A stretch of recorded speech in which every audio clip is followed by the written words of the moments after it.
यह पहली बार नहीं है कि चुनावों में अपेक्षित प्रदर्शन ना कर पाने वाले दलों के नेता हार की खींच इलेक्ट्रॉनिक वोटिंग मशीन यानी ईवीएम पर निकाल रहे हैं।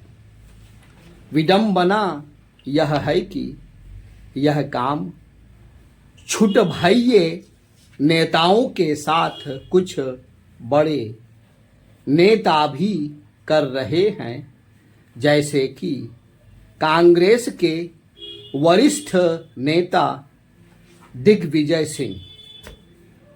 उनके अलावा कुछ अन्य नेताओं ने भी ईवीएम पर संदेह जताने के साथ ही यह भी कहा कि इस मशीन को हैक किया जा सकता है। जो भी यह अनर्गल आरोप लगा रहे हैं वे यह स्पष्ट कर पाने में नाकाम हैं कि आखिर ईवीएम को हैक कैसे किया जा सकता है। हार का ठीकरा ईवीएम पर फोड़ रहे नेता और विशेष रूप से कांग्रेस के नेता वास्तव में अपनी फजीहत ही करा रहे हैं, क्योंकि देश में ईवीएम का उपयोग तब प्रारंभ किया गया था जब केंद्र में उनकी ही सरकार थी। दिग्विजय सिंह को बताना चाहिए कि यदि ईवीएम की वजह से मध्य प्रदेश में कांग्रेस हार गई तो फिर उनके बेटे जयवर्धन सिंह चुनाव कैसे जीत गए।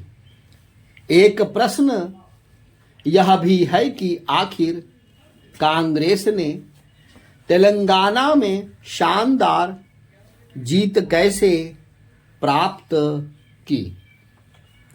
ईवीएम का रोने वाले नेताओं को यह भी नहीं भूलना चाहिए कि कुछ माह पहले कर्नाटक और हिमाचल प्रदेश में ईवीएम के जरिए ही चुनाव हुए थे और इन दोनों राज्यों में कांग्रेस ने जीत हासिल की थी। इससे विचित्र एवं हास्यास्पद और कुछ नहीं हो सकता कि जब विरोधी दल जीत जाएं तो ईवीएम पर मौन साध लें और जब हार जाएं तो उस पर दोष मढ़ने लगे। निसंदेह हारे हुए नेता ईवीएम पर दोष इसीलिए मढ़ते हैं ताकि अपनी पराजय के मूल कारणों को लेकर जनता का ध्यान भटका सकें और उसे बरगला सके।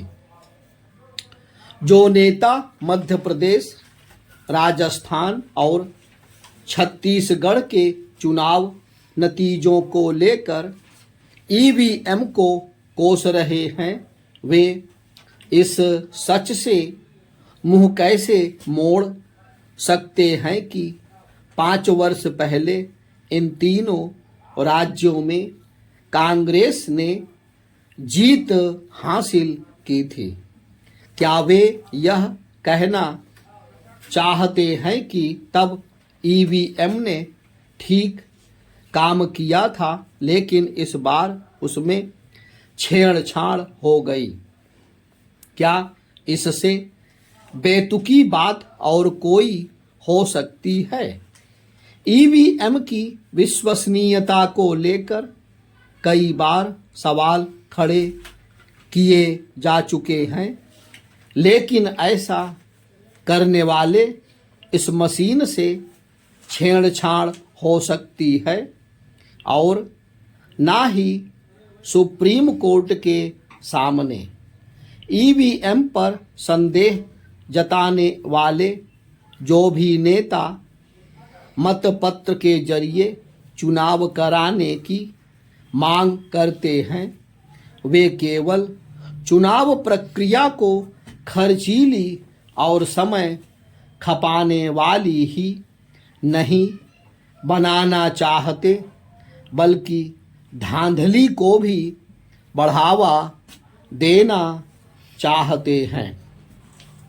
इसे विस्मृत नहीं किया जा सकता कि जब मतपत्रों के जरिए चुनाव होते थे तब किस तरह मतपत्र और साथ ही मतदान पेटियां लूटी जाती थीं।